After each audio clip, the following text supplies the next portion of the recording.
Hoy, lunes 29 de enero del año 2018, ya estamos avanzando en este nuevo año y los retos y los temas de discusión pues también van avanzando y van abriéndose más para que podamos opinar, para que podamos reflexionar. En esta noche, en su programa Honduras Opina, cuento con la presencia de dos estimables amigos. Dos personas con las que uno se da mucho gusto conversando y pueden pasar muchas horas hablando de diversos temas sobre la realidad hondureña. Dos expertos en la temática social, me refiero al economista y analista político don Jorge Illescas. Es un gusto, don Jorge, tenerlo por acá. Buenas noches, Julio, encantado. Nuevamente, después de algunos meses, ¿no? ¿Cómo no?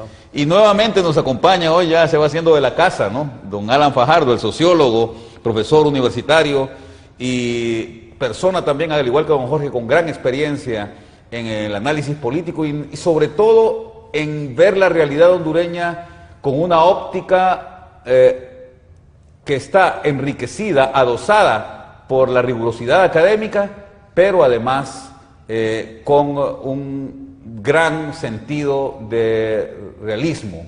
Eso es lo que necesitamos en este momento los hondureños para poder entender un poco la realidad en la que nos movemos. Y yo voy a comenzar mi conversación de esta noche preguntándole a don Jorge Illescas. Don Jorge, ¿cómo vio usted la toma de posesión el día sábado 27 de enero, en que yo lo venía diciendo ya desde hace algunos meses, una situación inédita en el país, donde un presidente por primera vez en 80 años repite un mandato, ¿no? El último que habíamos tenido era el doctor y general Tiburcio Carías Andino, que fue elegido por las urnas en el año 1933, pero luego se quedó 16 años en el poder de forma ininterrumpida. ¿Cómo vio usted esta segunda toma de posesión del abogado don Juan Orlando Hernández? La vi con mucha preocupación, Julio, mucha preocupación. En primer lugar, el entorno de la toma de posesión fue dramático. Ver una toma de posesión con aquella militarización total del país, una militarización que yo no la había visto en los gobiernos militares, no la he visto. Eso, luego, la conflictividad que hubo ahí con la oposición, los golpeados, me parece que ese entorno no favorece en nada al presidente. Por otro lado, lo que conversábamos también, cuando usted revisa el Estadio Nacional, se encuentra, primero, que no estaba lleno, eso es algo que hay que reflexionar. Y segundo, que ahí el mensaje que se da: soy el presidente del Partido Nacional, no soy el presidente de Honduras. ¿Por qué digo esto? Porque, como conversábamos, no había una sola bandera de Honduras en esa toma de posesión. Por otro lado, también algo significativo que no se había dado en otras tomas de posesión es la ausencia de los mandatarios, por lo menos de Centroamérica. ¿Por qué no vinieron? Bueno, puede ser que no hayan sido invitados. Aparentemente no fueron invitados. Bueno, ¿y por qué no fueron invitados? Porque no había seguridad de garantizar. Que iban a venir. Que por un lado que iban a venir y por otro lado no le daban garantías de su seguridad personal, ¿verdad? Cualquiera que haya sido las razones, el mensaje que se manda no es bueno. Por otro lado, también revisando los diarios de diferentes países, como El País, el New York, todos estos diarios, programas de televisión muy vistos, los comentarios que se hicieron ayer no fueron nada favorables, nada favorables. Y eso sí es preocupante, porque si el mensaje que está mandando es de inseguridad, y si hay inseguridad, nosotros los que estamos aquí y los que también sabemos que no hay inversión. No hay inversión extranjera, tampoco hay inversión nacional. Y esto es peligroso. Fíjense que el año pasado y antepasado, la inversión extranjera directa en Panamá llegó a niveles de cerca de 4.000 millones de dólares. Igual Costa Rica, un poquito menos. Y en Honduras fueron alrededor de 800 millones reinversión, inversión directa como 200. Pero algo nueva inversión, solo como 200. Como 200. Pero algo que me llamó poderosamente la atención a mí es que los hondureños capitalistas invirtieron el año antepasado y pasado cerca de 3.000 millones de dólares en el exterior. ¿Por qué?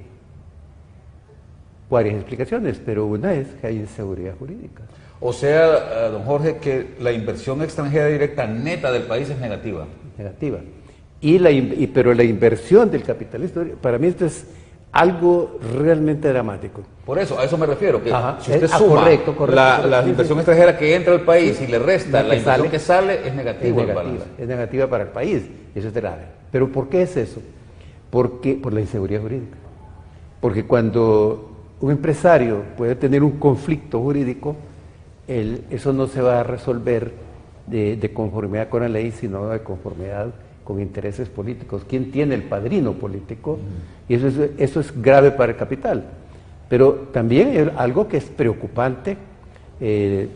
Los secretarios de Estado del presidente están hablando de que el año pasado, en los 4 años, se hicieron 600.000 empleos, lo cual no es cierto. Eso fue algo que dijo explícitamente el presidente Hernández en su discurso, ¿no? Sí. Que había generado 600.000 empleos. Mire, la universidad tiene un estudio donde señala que de cada 100 hondureños, 60 tiene problemas de empleo y 7 está totalmente desempleado. Sí. Pero para mí lo dramático de todo esto es que si hubiese suficiente empleo, no habría pobreza. Y nosotros estamos, una cifra que fue bien controversial el otro día en otro medio de comunicación, es que estamos en el último lugar. Está Honduras, Guatemala y Haití. Ahí lo defendí yo. Sí, cómo no. Y es un informe de la CEPAL. Sí. Es decir, eso es una cosa dramática realmente, ¿verdad? Para nosotros. Y si hubiese generado mucho empleo, entonces no hubiesen salido más de 100.000 hondureños para Estados Unidos particularmente. Entonces, porque se generan aproximadamente, llegan al mercado laboral anualmente más o menos como 150.000 personas. Y si de esas 150.000 personas... nuevos demandantes de empleo. Claro. Y si de esas 150.000 que se incorporan anualmente, se van 100.000, quiere decir que no encuentran aquí empleo, o sea que hay problema. Y si no hay empleo, hay pobreza. Si no hay empleo, hay sicariato. Si no hay empleo, hay narcomenudeo. Si no hay empleo, hay también prostitución. Hay pornografía infantil. Porque la gente tiene que sobrevivir. Yo no estoy diciendo que los pobres... sino que son víctimas. El crimen organizado encuentra un terreno fértil, un caldo de cultivo para todos esos problemas sociales. Es decir, don Jorge, si no hay empleo, estamos enfrentando la raíz de todos los problemas sociales que el país tiene. Es correcto. Alan, como un observador y un estudioso de los fenómenos sociales del país, ¿cómo ves lo que sucedió este 27 de enero en el Estadio Nacional de Tegucigalpa y qué perspectivas te figuras de aquí en adelante? Bueno, veo primero que nada una incongruencia entre el discurso, que si, igual como decía Jorge, si uno lo analiza olvidando quién es el que pronuncia el discurso e ignorando el contexto, pues no es un mal discurso, ¿verdad? Pero lamentablemente lo está pronunciando alguien que aseguró en programas de televisión en Honduras, recordábamos Extra Cámara que en Canal 5 y en Canal 10, ¿verdad? Aseguró como el segundo año de gobierno que no se iba a reelegir, ¿verdad? Y sin embargo se ha reelecto en las condiciones jurídicas y políticas de que ya sabemos. Entonces hay un problema de credibilidad, de que buena parte de la población y de los observadores nacionales e internacionales tienen problemas para creer el discurso de una persona que dice una cosa y hace otra. Por otro lado, ciertas cifras que se fueron dichas en el discurso, como ha adelantado ya nuestro amigo aquí economista, se contradicen con la realidad, ¿verdad? Entonces, eso le quita totalmente sustancia al discurso, ¿verdad? Luego, por otro lado, se trata de un estadista debería hablar debería de hablar en función de todos los sectores de la población, y además se dice que uno de sus objetivos, y el primero que dice, es el de unir a la nación, porque realmente la primera necesidad del desarrollo de Honduras es unir a la nación, pero el problema es como pedir que se una un violador y una violada o un violado. O sea, ese es el problema serio, ¿verdad? Entonces, estamos ante un gran problema, y otra observación que haría es que lo que conversábamos en esta Cámara, de que la bandera más cercana al acto es la que había en el Cerro Juan Alaínez. La bandera hondureña. La bandera hondureña, de verdad, más cercana al acto era la del Cerro Juan Alaínez. Pero en el acto, en la tramoya, en toda la liturgia del acto, yo no recuerdo, puede ser que haya habido, tú dices que te esforzaste por buscar una bandera nacional y yo no vi ni una sola, ¿verdad? Entonces, y luego el tratamiento de la bandera de ese partido, que hubo tiradas en el suelo posteriormente y eran pisoteadas por la gente. Entonces, vemos una contradicción entre el lenguaje verbal del discurso y el lenguaje que muestra la liturgia y la tramoya, en que no hay banderas nacionales. Entonces, estamos viendo una contradicción, donde aparentemente, ante el desconocimiento de amplios sectores, la oposición ahora por primera vez, el sector que es hegemónico formalmente en el Partido Liberal está realmente en la oposición, aparentemente, y sabe sus líderes que es la única manera de que sobreviva el país. Los que están queriendo mantener el bipartidismo, un discurso y una práctica bipartidista, como mi amigo Elvin Santos, ¿verdad? Es porque están privilegiando intereses económicos inmediatos de mantener su cuota del presupuesto ejecutada por su grupo económico, y no el interés partidario. El Partido Liberal, si no milita en la oposición, va al despeñadero. Y saben, entonces tenemos una gran oposición. Yo nunca había visto un gobierno en Honduras con tanta ciudadanía unida en la oposición y expresándose, movilizándose. Que vamos a ver, en términos formales no es tanto, Alan, porque en el Congreso Nacional tenemos una, digamos, conformación del Partido Nacional de 61 diputados, creo que son, 61. Versus, entonces, 67 diputados del resto de los partidos. Lo que sucede es que, bueno, han habido arreglos, componendas, y al final tenemos más bien exactamente al revés. Tenemos 60 diputados que están en la oposición actualmente versus 67 diputados que votaron para conformar la directiva del Congreso, y un diputado que se abstuvo, que es el diputado del PAC, el Chávez, recordado jugador del Motagua y del Platense, Osman Chávez.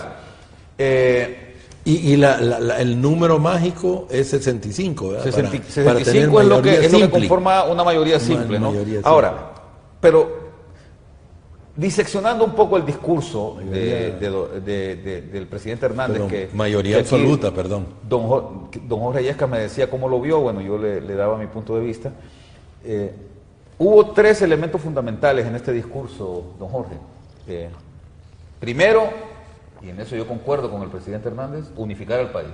No puede hacerse ninguna tarea si usted no tiene un país unido, y eso también lo decía Alan Fajardo en este momento. Segundo, utilizando un lenguaje más bien militaresco, ¿no? El presidente decía, vamos a conformar una fuerza de tarea, le gusta mucho ese lenguaje a él, ¿no? Que él es militar. Él es militar, correcto. Sí, sí. Entonces dijo, vamos a hacer una fuerza, constituir una fuerza de tarea que permita que se generen los 600,000 empleos que es la meta para este año 2022, ¿no? Y tercero, otra fuerza de tarea que debe de conformar un plan de corto plazo que permita que haya un incremento fuerte en la producción. Yo creo que las tres cosas están íntimamente relacionadas. ¿Cómo, don Jorge, visualiza usted que Juan Orlando puede lograr ese primer gran componente que es la unificación de la nación? Mire, ese es el punto medular. Y no es como se ha venido hablando desde el día que fue nominado don Juan Orlando, de un gran diálogo nacional, así como lo han convocado. Yo creo que no ese es el mecanismo. ¿Por qué no es el mecanismo? Porque ahí no se ve las raíces de la crisis. ¿Y cuáles son las raíces de la crisis? La raíz de la crisis tiene un poquito allá en el 2009, pero la raíz más fresca es la reelección y el denunciado fraude. Esos son los dos problemas. Entonces, el diálogo tiene que ser, para unir la nación, tiene que ser un diálogo político, pero un diálogo político entre las partes en conflicto. ¿Y cuáles son las partes en conflicto? La Alianza, Salvador Narrala y don Juan Orlando. Esas son las dos partes en conflicto. Si no se llega a un acuerdo ahí, el resto no se cumple. Entonces yo divido el diálogo en dos partes. El diálogo político entre los políticos para resolver el problema, y de ahí pueden salir recomendaciones como, por ejemplo, un gran diálogo nacional con autores importantes para ver problemas de salud, de educación, de seguridad, de trabajo. Todo esto, ese es un diálogo diferente, para ir tratando de resolver los problemas estructurales. Claro. Pero lo que se ha hecho hasta el momento, esa gran convocatoria, 200, 300 personas, eso puede ser una asamblea de organizaciones de la sociedad civil, eso puede ser una tertulia, pero no se van a resolver ahí los problemas, ¿verdad? Entonces, cuando me hablan a mí de la participación y que hay que hacerlo participativo, no es el mecanismo. Para que el pueblo pueda participar, pues hombre, ahí están los mecanismos constitucionales como el plebiscito y el referéndum. Entonces, cuando se tengan planteados todos esos acuerdos que llegan las partes, entonces se puede ir a un plebiscito, un referéndum. Y por eso es que don Manuel Zelaya Rosales, don Salvador, dice que los acuerdos tienen que ser de cumplimiento obligatorio. ¿Por qué? Porque aquí hemos llegado nosotros, ¿verdad?, a cualquier cantidad de acuerdos y no se cumplen. Sí. Entonces tiene que ser obligatoriamente de cumplimiento. Si no es así, no estamos haciendo nada. Alan. Pero eso sí, quiero recalcar, el diálogo fundamental para resolver los problemas es el diálogo político. Qué bueno que lo dijo don Jorge, porque yo le quiero preguntar a Alan, ¿tú crees que están dadas las condiciones para que haya un diálogo político en este momento? ¿Crees que Salvador Narrala y Manuel Zelaya Rosales estarían en disposición de sentarse en este momento con Orlando Hernández y hablar de los temas torales que tienen que ver con los elementos políticos en el país? Yo creo que en primer lugar el diálogo debe ser por etapas. Primero, dentro de la alianza, que es diversa, tiene que haber un diálogo interno para plantear una posición. En segundo lugar, debe haber otro diálogo que reúna a esos que hasta ahora han actuado juntos de la alianza, donde hay tres grandes sectores políticos que son Libre, el PINU y un sector mayoritario del PAC, ¿verdad? Pero también hay un sector del nacionalismo y un sector del Partido Liberal que se siguen sintiendo liberales, como por ejemplo nuestro amigo Montoya o Belinda, que fue secretaria ejecutiva, creo, del Partido Liberal. Entonces, para mencionar solo algunos. Secretaria General. Y fue vicepresidenta sí, también, ¿no? Sí, entonces, después de este diálogo dentro de la alianza, otro diálogo con otros sectores que están planteándose como de oposición, claramente un sector del Partido Liberal que en este momento es hegemónico, ¿verdad? Y que ha actuado como debiera actuar cualquier político demócrata en el caso de Luis Zelaya, y él sabe, ¿verdad? Y ha cumplido su papel. Y luego, después de eso, podrían crearse condiciones, sí, como ya lo han señalado incluso Mel Zelaya, que debe haber un mediador internacional, pero un mediador internacional creíble, que aceptado por las partes y que tenga ciertas condiciones, que no sea solo un amable componedor, sino que alguien como un árbitro, que tenga poder de arbitrar, ¿verdad? Y con la condición que tú planteabas y que han sido planteados por varios sectores de oposición, es que los acuerdos de ahí sean vinculantes, es decir, que sean de obligatorio e inmediato cumplimiento, y que ahí la prioridad es los elementos políticos que han dado origen a la crisis, donde tiene que haber la reelección, que ya había sido prohibida. O sea, la Constitución del 82 tenía eso, e incluso se hablaba de que eran pétreos. Y este gobierno, que es el gobierno nacionalista, entre comillas, que viene desde Pepe Lobo, donde Hernández ya había jugado un papel importantísimo como presidente del Congreso Nacional. O sea que este es el tercer mandato, en cierta forma, es el tercer gobierno, porque fue un cogobierno de Lobo y Hernández. Así le llamaban, ¿no? Lobo, sí, sí, incluso así se le llamaba, correcto, en medios de comunicación y analistas. Entonces, tiene que haber, en primer lugar, discutirse los temas políticos que han dado origen a la crisis, que es la reelección, el tema de que tenemos, una vez roto el bipartidismo, después del golpe de Estado, no podemos seguir con una constitución donde hay gobiernos de minoría, porque son por mayoría simple, y ahí nos habíamos equivocado, que el 65 votos del Congreso es mayoría absoluta, que es la mitad más uno, y mayoría calificada. Mayoría simple es el que tiene más votos, sí, ¿verdad? Y mayoría absoluta es cuando se tiene la mitad más uno, sí, al menos.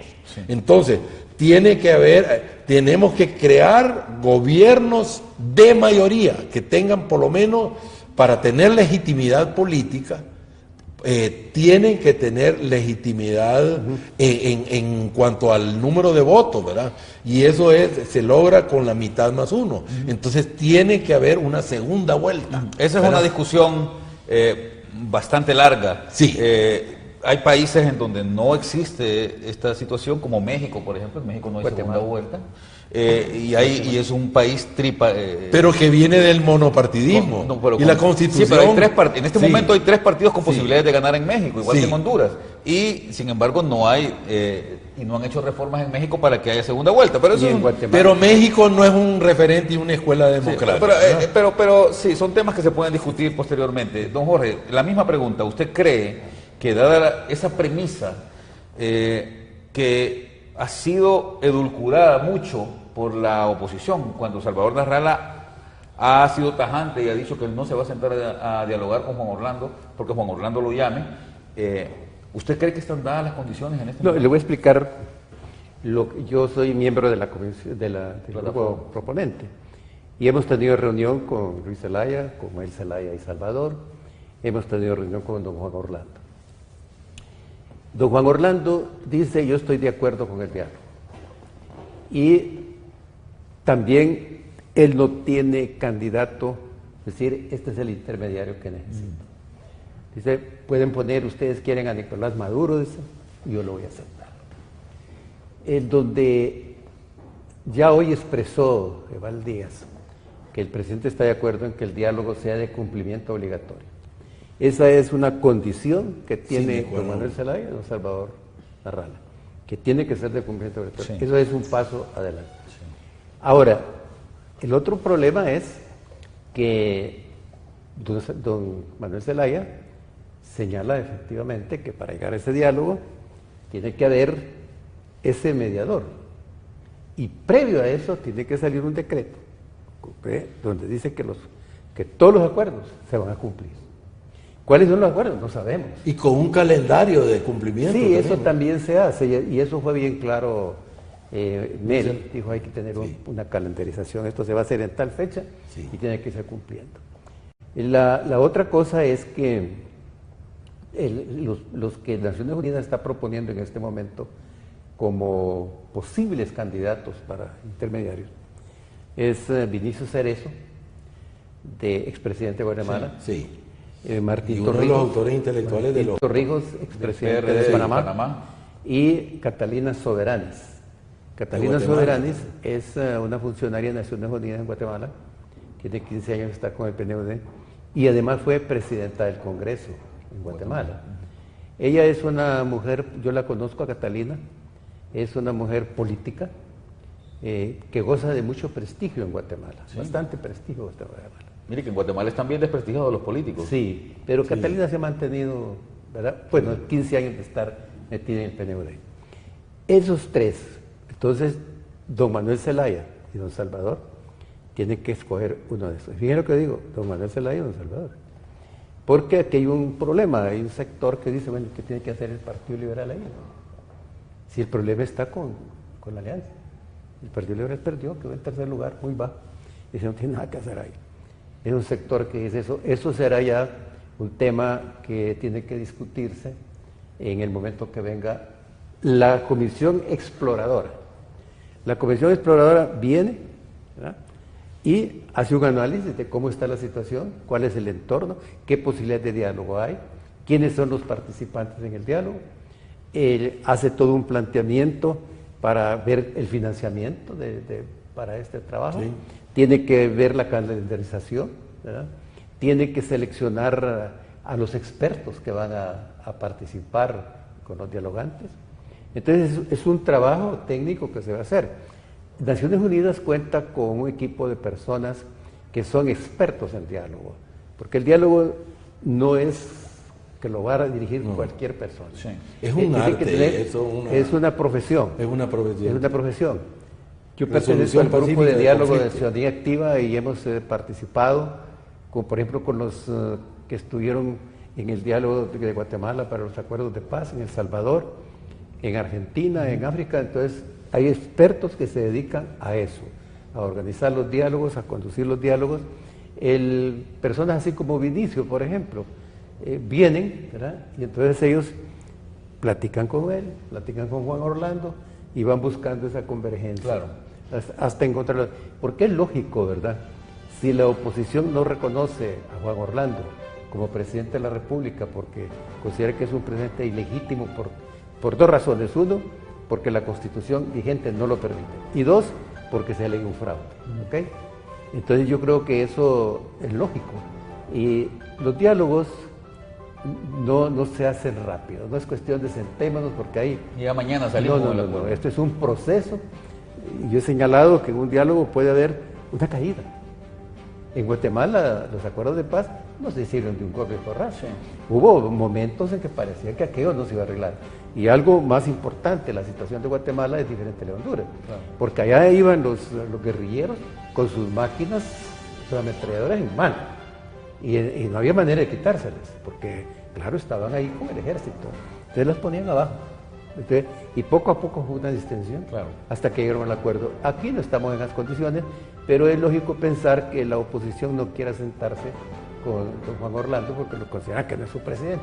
Claro. Entonces tiene que, hasta que llegue un momento, y para eso es el papel de Naciones Unidas. Claro. Ahora, debo señalar también que el secretario general de Naciones Unidas nos ha indicado el PNUD, tiene prioridad en esto, quiere intervenir en Honduras, participar en Honduras para poder ayudar a salir de esta crisis, porque es lógico, ellos saben que mientras Honduras esté en esto, no va a poder pasar 4 años en esta situación. Correcto. Va a ser un gobierno muy débil, con muchos problemas. Entonces eso va a tener un impacto muy fuerte, entonces hay que resolver esta crisis. Y la crisis se resuelve con diálogo. Vamos a ir a una pausa comercial, no se despegue del televisor, vamos a seguir conversando con Alan Fajardo y con don Jorge Illescas sobre la problemática que Honduras enfrenta para los próximos 4 años y cómo podemos solucionarla. No se vaya, ya regresamos.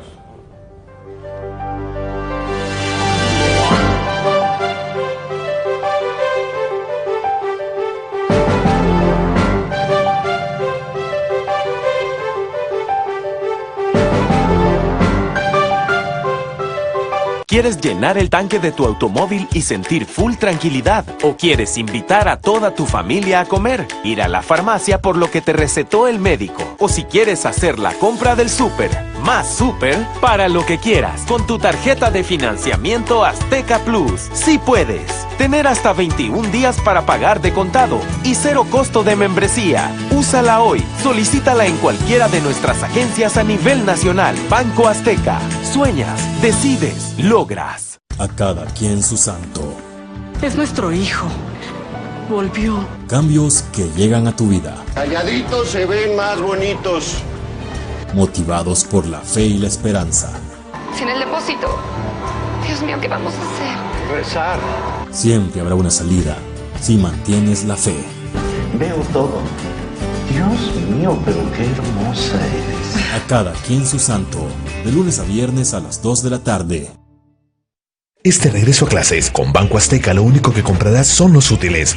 Llévales su bolsón gratis con solo solicitar su préstamo personal de 12,000 lempiras o más, sin comprobante de ingresos ni historial crediticio, o llévale una cartuchera gratis, abriendo o incrementando tu guardadito con 500 lempiras. Así que solicita tu préstamo o abre tu guardadito hoy.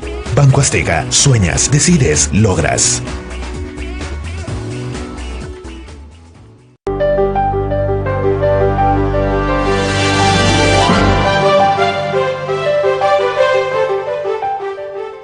Volvemos en esta noche del 29 de enero con su programa Honduras Opina. Estamos hablando acá con don Jorge Illescas y con Alan Fajardo, un economista y un sociólogo, sobre cuáles son las verdaderas posibilidades que Honduras tiene de conformar un diálogo que le permita salir del pantano en el que está metido en este momento, gracias a las andanzas de los políticos. Y son ellos quienes están llamados a solventar esta situación, empujados, acompañados por la ciudadanía.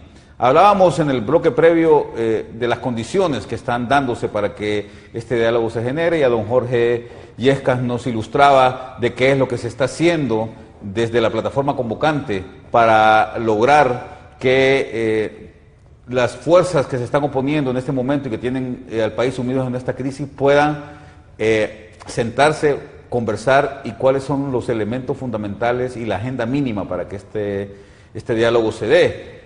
Alan, yo te quería preguntar, pero antes de eso recordar también que, por lo menos en lo que mi memoria recuerda, en el 2001 se hizo un primer acopio de diálogo en el país. Don Jorge también se acordará, auspiciado por Naciones Unidas. En septiembre del 2001. Auspiciado por Naciones Unidas, y se lograron acuerdos importantes. Acuerdos que eran en aquel momento de carácter vinculante. Hubo un libro que llama Los acuerdos son posibles. Es correcto. Y la mayoría de ellos fueron incrustados tanto en la Constitución de la República como en las leyes del país. Se cambió la Constitución de la República para dar paso al Tribunal Superior de Cuentas, al Tribunal Supremo Electoral, se eliminó la figura del vicepresidente de la República, de los designados presidenciales, y se creó el vicepresidente de la República. Se separó el registro del tribunal. Se separó el registro del Tribunal Supremo Electoral. Se suponía que los magistrados del tribunal iban a ser electos ciudadanamente, ¿verdad? Y no partidizados. Se suponía que el Registro Nacional de las Personas iba a tener un carácter totalmente técnico, y todo esto quedó en la ley. Se cambió la conformación de la Corte Suprema de Justicia, y aparentemente se iba a ciudadanizar también. Ya no iba a ser 4 magistrados de un partido y 5 magistrados de otro, ¿verdad? Dependiendo de quién estuviera en el poder, y su mandato iba a durar más de 4 años, ¿verdad? Ahora son 7 años. Sin embargo, a pesar de que esté en la ley, a pesar de que fue vinculante y se hicieron los cambios, siempre los políticos se la arreglaron para partidizar las cosas. ¿Qué garantías podemos tener ahora, Alan, de que esto va a ser distinto, de acuerdo a tu perspectiva? Sí. Yo en el programa anterior dije, ¿verdad?, que para eso yo he tenido que fabricar una herramienta teórica, académica, para poder analizar Honduras, ¿verdad? Porque me he dado cuenta y confieso que ciertas reflexiones las comencé a tener con Rixi Moncada cuando era ministra del Trabajo, y que me contaba y me di cuenta yo que llegaban los trabajadores y ella le decía, pero esto no está en la ley, esto no es legal. Y él decía, no importa la ley, aquí lo que vale es la voluntad política. Entonces yo comencé a reflexionar, ese fue mi manzanazo, le llamo yo, como a Newton, una manzana le cayó y de ahí salió la ley de gravedad. La ley de gravedad, ¿verdad? Entonces a mí ese manzanazo fue cuando ella me cuenta esto, ¿verdad? En Honduras tenemos un serio problema de lo que yo llamo un bajo nivel de juridicidad social, y que también se da en otros países de Centroamérica, ¿verdad? Hay anécdotas sobre eso que podríamos contar. Entonces, esto solo puede ser, para contestar tu pregunta, si hay un acompañamiento cercano, no en el momento del diálogo y que se suscriban los acuerdos, sino que un acompañamiento permanente que permita auditorear el cumplimiento de los acuerdos, y que sea permanente de ahora en adelante hasta que Naciones Unidas, en este caso, si nos vamos con Naciones Unidas, pueda ir certificando si se da el cumplimiento del calendario para que se ejecuten los acuerdos del diálogo. ¿Cómo lo ve usted, don Jorge? Bueno, mire, en realidad las reformas que se hicieron en el 2001, en septiembre del 2001, eran buenas. En esa reforma se dice que habrá un Tribunal Superior de Cuentas integrado por 3 magistrados independientes de los partidos políticos. Un Tribunal Supremo Electoral con 3 magistrados totalmente independientes. ¿Por qué? ¿Por qué se hizo el Tribunal Supremo Electoral de esa manera? Porque el Tribunal Nacional de Elecciones, conformado por todos los partidos de aquel momento, había una corrupción espantosa. Ya no es la corrupción de 2 partidos, no de 5 o 6.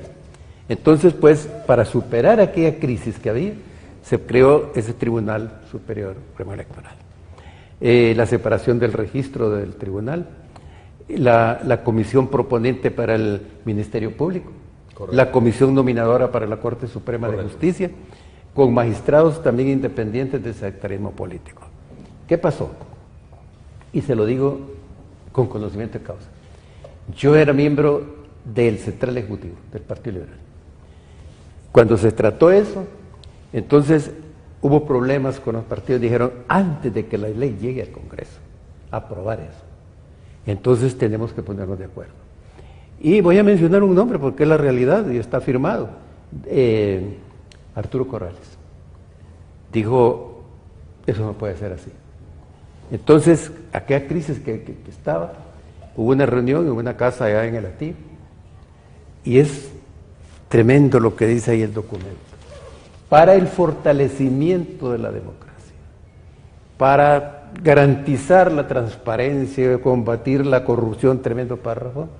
Entonces, el Tribunal Superior de Cuentas queda integrado por 40% empleados liberales, 40% nacionalistas y 20% demócrata cristiano. Y eso mismo en el Tribunal Supremo Electoral. Pero eso no quedó cocinado en la ley, don Jorge. No quedó cocinado en la ley, político. Son acuerdos de partidos, sí, acuerdos de partidos. Entonces yo razoné mi voto en el Central Ejecutivo, porque estaba totalmente en desacuerdo. Entonces, aquel esfuerzo de Naciones Unidas por desectarizar las instituciones del Estado terminó en lo mismo, antes de que entrara en vigencia la ley. Yo tengo los documentos y los he publicado, porque esos fueron documentos secretos, ¿verdad? Hasta cierto claro, punto. Los acuerdos siempre son secretos, ¿no? Sí. Bueno, por un lado. Por otro lado, en el Registro Nacional de las Personas, estábamos un grupo defendiendo que no se quitara al director del registro, porque tenía que estar ahí en los 5 años, creo que son. Entonces, no, en eso llegó David Matamoros, después de varios días de discusión. Mis señores, dice, aquí está este documento. Había un documento donde el registrador firmó su renuncia sin fecha. Acuerdos partidarios. Entonces también se viola la ley. O sea, pues, que aquí todos los acuerdos, y en eso tiene razón Mel, todos los acuerdos son violados, no se cumplen. Por eso es necesario que estos sean de cumplimiento obligatorio. Y hay algo que yo le he puesto de ejemplo, incluso en el G16, decía yo, algo parecido a lo de la cuenta del milenio. Si no se reducen los niveles de corrupción, no hay plata. Porque el aval de Naciones Unidas, ¿qué puede hacer si no se cumple la ley? Sí. Entonces tiene que haber un mecanismo coercitivo para que realmente eso se pueda cumplir. De lo contrario no se cumple, ¿verdad? Entonces tiene que haber algo que obligue al país, al gobierno, a cumplirlo. Porque aquí pueden firmar hasta la sentencia de muerte y no se cumple, ¿verdad? Ahora, déjenme llevarle algo a ambos. En el año 2001, de manera espontánea, la ciudadanía hondureña y las autoridades en aquel momento, creo que quizás el factor que hizo que se diera esa situación, y usted me dirá si estoy en lo cierto o no, don Jorge, era el que acababa de pasar el huracán Mitch. Estábamos en condiciones, digamos, quizás muy sensibles porque acababa de iniciar el nuevo siglo, ¿verdad? Y todas estas cosas pues tienen algún elemento... Alguna incidencia. Exactamente, de incidencia en este tipo de situaciones. No fueron acuerdos que emergieron de una crisis. No había una crisis política en el país en el 2001. Estaba terminando el gobierno de Carlos Flores Pacusé. Nos iban a condonar la deuda, eso podía ser también un aliciente, ¿verdad? Ya estábamos entrando al tema, yo recuerdo que en ese tiempo era un joven técnico de la Secretaría de la Presidencia y estábamos trabajando en ese tema de la estrategia para la reducción de la pobreza para cumplir con los objetivos del milenio que había firmado el país en el año 2000, en la cumbre, en la Asamblea General de la Naciones Unidas. Que suelen olvidarse, por cierto. Bueno, que ya terminaron los objetivos del milenio, ahora estamos con los objetivos de desarrollo sostenible hasta el 2030. Pero el tema acá es que en aquel momento no había una crisis y muchos especialistas, don Jorge y Alan, dicen que para que hagamos una buena constitución de la República, si hacemos una constituyente, o para que hagamos buenos acuerdos de cambios que permitan dar un giro en el país, necesitamos estar en una situación de este tipo, una situación más o menos pacífica. En el año 2009 tuvimos una crisis política, la más fuerte de los últimos 50 años. Y luego de esa crisis, para salir un poco del problema, se instauró un nuevo diálogo. Se nombró una comisión de la verdad, se trajo a un mediador, a un experto, a un grupo de mediadores internacionales que se juntaron con algunos ciudadanos y ciudadanas de aquí del país y se elaboró una serie de recomendaciones y de 60, puntos, creo. ¿sí?, que debían de llevarse a cabo para cambiar esta realidad. Yo pienso que que de hecho se decía en aquel momento que también tenían que ser acuerdos de carácter vinculante, sí, que tenían que cumplirse.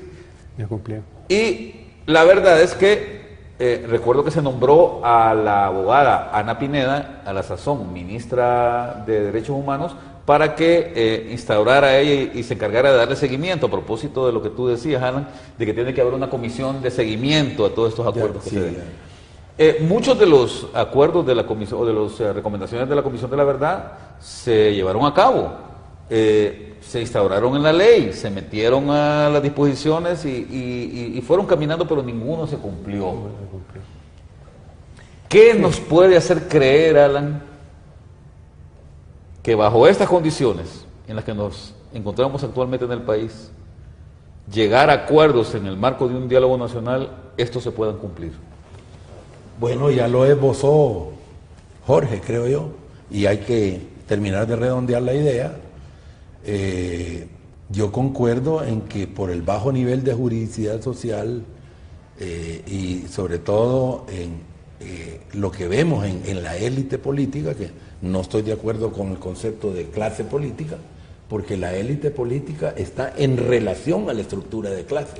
Pero eso no arranca entonces, Mosca. Sí, entonces... Mosca es que habla de la clase política. Sí, pero no estoy de acuerdo. Entonces, esta comisión que tú llamas de seguimiento, yo he llamado de acompañamiento, pero que puede tener funciones de arbitraje, ¿verdad? Decía que tenga...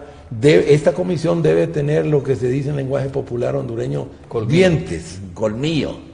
O sea, si no tiene, como ustedes dos ya han mencionado, facultades coercitivas, no se le va a hacer caso. Ya vimos todos los diálogos que han habido hasta ahora, ¿verdad? Pero le ha faltado, ya tenemos elementos para decir que hay, ¿qué es lo que ha faltado? Que no ha habido, han habido algunas zanahorias, pero no ha habido ningún garrote, ¿verdad? Y aunque yo he defendido la mayor parte de mi vida la teoría de la zanahoria, la soberanía nacional y todo eso, yo quisiera que nuestro país fuera tratado como un país soberano, pero el problema es que si un niño que está saliendo de la primera infancia y está queriendo que ya usar pantaloncitos largos en el caso de los varones, y ser tratado como una persona ya que ya no se orina en la cama, tiene que no orinarse en la cama. Pero si se sigue orinando en la cama, va a ser tratado como niño. Entonces, nosotros necesitamos un acompañamiento de una instancia que tenga poder, y ahí me parece que la solución es que la cooperación internacional para Honduras sea sujeta toda, el 100%, para que se hagan desembolsos el visto bueno de esta comisión. Si esta comisión dice que los acuerdos de acuerdo con todas las partes, porque va a haber acuerdos vinculantes donde se obliguen todas las partes, no solo una, ¿verdad? Entonces, si esta comisión, esta instancia certifica, entonces podrán ir los flujos de cooperación internacional. No tanto me refiero con donaciones como préstamos, etcétera. Si no es así, entonces vamos a repetir la historia y ya sabemos que los seres humanos somos los únicos que nos tropezamos en la misma piedra. En pocas palabras, don Alan Fajardo está diciendo que necesitamos el acompañamiento internacional, necesitamos una cuña que venga de afuera para que esto se pueda cumplir. Don Jorge, hace poco también tuvimos otra crisis, o sea, nosotros no terminamos de salir de una para entrar a otra. En el 2015... luego del problema que se dio con la corrupción que se descubrió en el Seguro Social, las antorchas salieron a la calle, cientos de miles de personas fueron a protestar. Yo tengo la impresión de que el gobierno se preocupó por esto y llamaron a un mediador internacional también. Se establecieron algunos acuerdos y como resultado de esto surgió la llamada misión de apoyo a la lucha contra la corrupción y la impunidad en Honduras, la famosa MAXI. Recuerdo la MAXI a propósito de una frase que mencionó Alan Fajardo, dijo, tiene que tener dientes. Y cuando tú lees el convenio de la MAXI, no tiene colmillos. Uno dice realmente, se le dan algunas potestades a la MAXI para que pueda, aparte de formar y acompañar a los magistrados y entes operadores de justicia hondureños, también la posibilidad de que se atraviesen el camino de quienes quieren continuar con el tema de la impunidad. ¿Qué es lo que ha pasado en este caso? ¿Y qué nos garantiza que los acuerdos de este diálogo no van a terminar como lo que mucha gente percibe de la MAXI? Pues yo creo eso, ¿verdad? Que tiene que haber mecanismos compulsivos, condicionantes de préstamos, como ponía el ejemplo de la cuenta del milenio, reducir los niveles, por ejemplo, de pobreza, reducir los niveles de corrupción, ¿verdad? Mecanismos cuantificables, que pueden ser cuantificables y condicionarlos a la ayuda externa. Podría ser por ahí. Pero hay algo que me preocupa más. ¿Hasta cuándo los hondureños vamos a necesitar los chaperones? ¿Hasta cuándo los hondureños vamos a estar nosotros buscando en el exterior la solución? Porque, mire, Julio y Alan, estimados televidentes, ahorita en el Congreso hicieron una modificación a la ley de presupuesto. Grave, porque eso es para perpetuar la corrupción y proteger a los corruptos, es decir, más impunidad.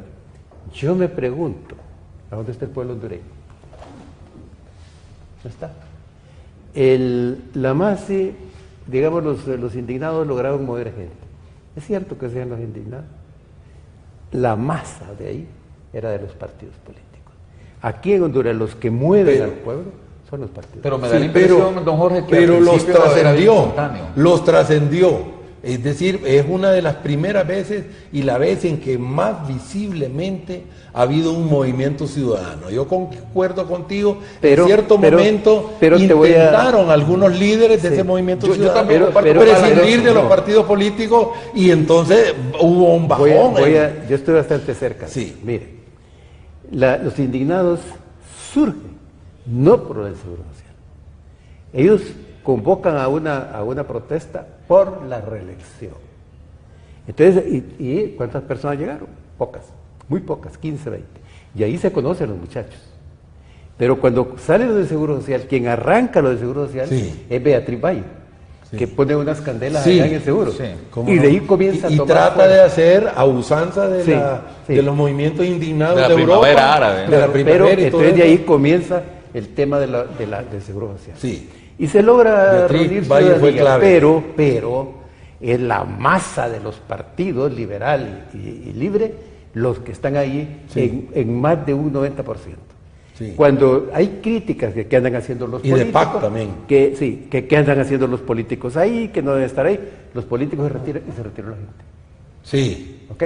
Sí, porque hubo un aquí no hay bajón de la una movilización. sola organización de sociedad civil que tenga la capacidad para movilizar que tienen los partidos políticos. Es una realidad. ¿Y qué creen Y ustedes? entonces, pero ahorita, por ejemplo, eso que ha pasado en el Congreso, que son mensajes horrorosos.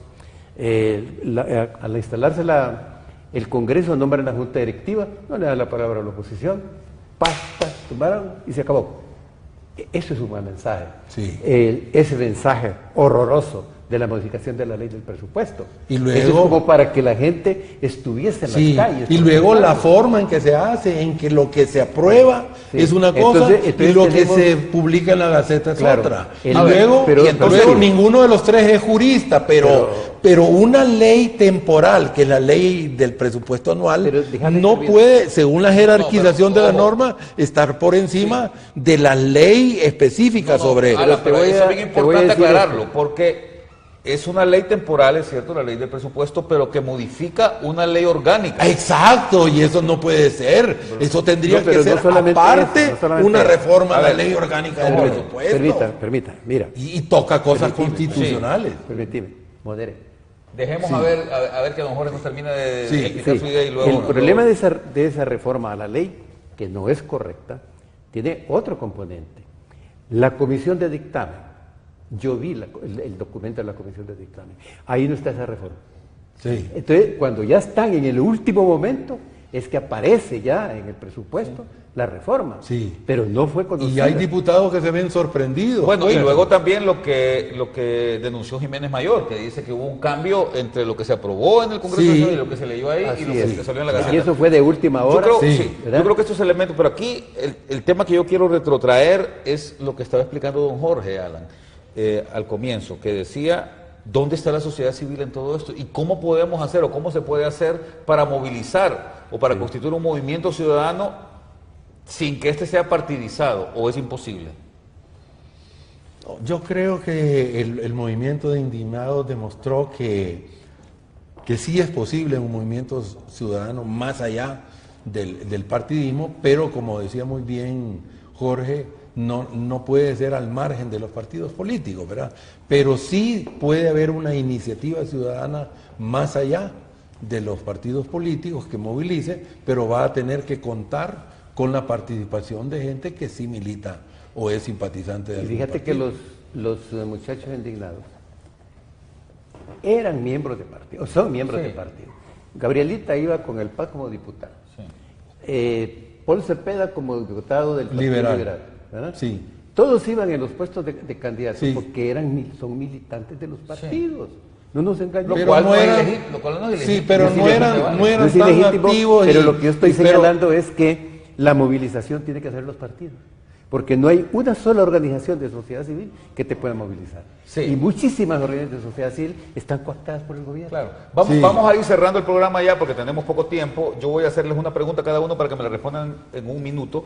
Don Jorge, dados todos estos elementos, ¿Ve francamente viable una salida pronta a la situación que tenemos? Le veo la salida a través del diálogo, pero tampoco soy optimista de pronto, ¿verdad? Porque indudablemente tienen que darse muchas condiciones para que lleguemos a una solución.